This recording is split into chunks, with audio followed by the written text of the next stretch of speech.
Hey, welcome back, everyone. It is Thursday, April 30th, and we're writing Panning for Gold. So on Wednesday, we planned out our writing for Panning for Gold, and we talked about our evidence. Today, we're actually going to stretch out that writing. So again, you should have your Panning for Gold out. Make sure you actually have the piece, um, the article we're reading, so that you can constantly refer to it. And we're answering the question: how did Ben's feelings change about bringing Sarah along to Pan for Gold? We already wrote our topic sentence down.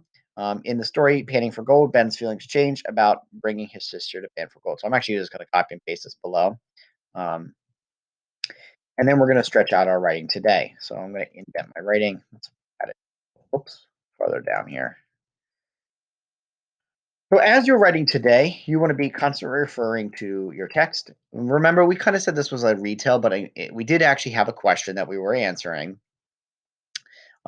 So let's go ahead and let's get started. We talked about our first reason. We said Ben is annoyed that Sarah is coming along, and we gave these reasons. So right here, in my article, I have keep up, and we put that as our supporting detail. We talked about how they don't have much time, and he's annoyed the fact that Sarah's coming along. So this is kind of our framing piece right now. Let's get into it right now, and let's start by having you write your first detail down and stretch that out because we're going to do our first detail today, and then I'm going to allow you to do details number 2 and number 3 on your own.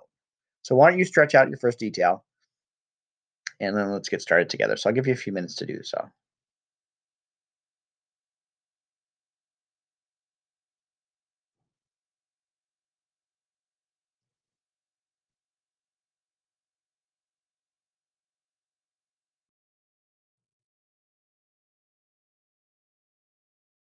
Okay, so this is the bit where I'm going to get started. I'm going to do a little bit of framing and explain what panning for gold is. So let's talk about where and when this is happening. It's happening in the 1820s, specifically 1828, and it's happening in South Carolina. And you pan for gold in water, in a river, in a stream.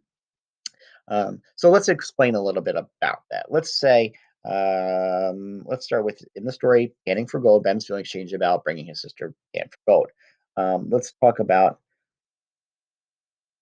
rereading the article here. Ben's panning for gold prior to this. So um, we're going to say Ben had uh, experience uh, experience panning for gold. Um, um, Again, we can he helped helped his helped his dad search for gold in the river. Is it say river or what body of water are we looking at here? That's to say in the water in South Carolina. Okay, again, giving a little bit of context, a little bit of framing. So, sorry, I was thinking out loud as I was writing this. Ben had experience panning for gold. He helped his dad search for gold in the water in South Carolina.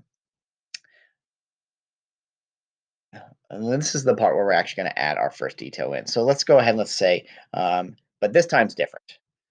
Uh, this time is a little different, comma. Ben had to take his sister Sarah along to help to pan for gold. So I did a little bit of framing there to explain, and now we're getting into a first detail. So we said Ben's annoyed that she came along, and this is where we're gonna kind of add that in. So this is this time is a little different. Ben had to take his sister Sarah along to help pan for gold. And we can say Ben was annoyed that he had to take his sister. Um, Now let's add our supporting detail in. Okay, so I'm going to give you a few minutes to catch up because I did a lot of framing there. Look again how much writing I have. I have my topic sentence, and then I have one, two, three, 4 sentences. 4 sentences just to set up my paper, just to frame it out, so the reader of this has background knowledge, knows what Panning for Gold is, knows where it's taking place. Now we talk about Ben's annoyed, and let's add our supporting detail in. So add your supporting detail in.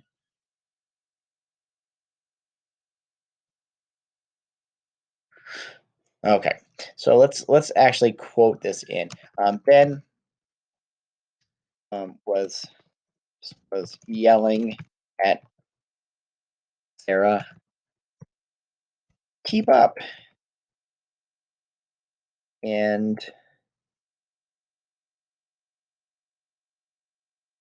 we don't have much time.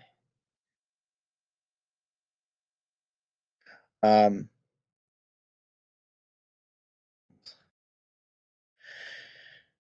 much time. Much time. Okay, so Ben was yelling at Sarah, "Keep up!" And we don't have much time. This shows. Say this shows that Ben was a not interested in helping sister and oh, okay. So again, you're stretching at that detail, remembering the prompt. How did Ben's feelings change about bringing Sarah to Ben? Now, Sarah to Pan, not to Ben. Well, so Ben's bringing Sarah to Pan for gold. We talked yesterday as we planned, and we said basically details number one and details number two are going to be very similar because it's talking about how he's kind of annoyed. We talked about how Ben handed the round pan, and he kind of gives this hint of impatience, this frustrated look or tone to his voice, and this all really allows the reader to see that he's not happy about this. But then this is where you're going to really elaborate on the change in your third detail when you wrap up your writing. So again, I said a lot of your writing is going to be different than mine, but this is going to be very similar. In the last three paragraphs here, when her heart skips a beat, she finds gold, and then Ben is encouraged. We said about this word encourage. This is where I want you to really talk about that change. So as you are writing, again, this is a little bit difficult. Paragraph one, sorry, detail one and detail two are going to be a little bit more difficult because that change isn't necessarily happening yet. You're going to be setting this all up so you can retell and change um, and talk about how Ben is no longer annoyed. So we're going to stop there for now. I'm going to have you do details number two and detail number three on your own. Detail number two is going to be very similar to what we wrote today. And then detail number three is where you should be talking about the change that happened that explains how Ben's feelings changed about bringing Sarah and for gold. Okay, guys, I hope this was helpful. I'm really excited to see you writing. Any questions, please reach out, and I'll see you tomorrow on Friday. Bye, everyone.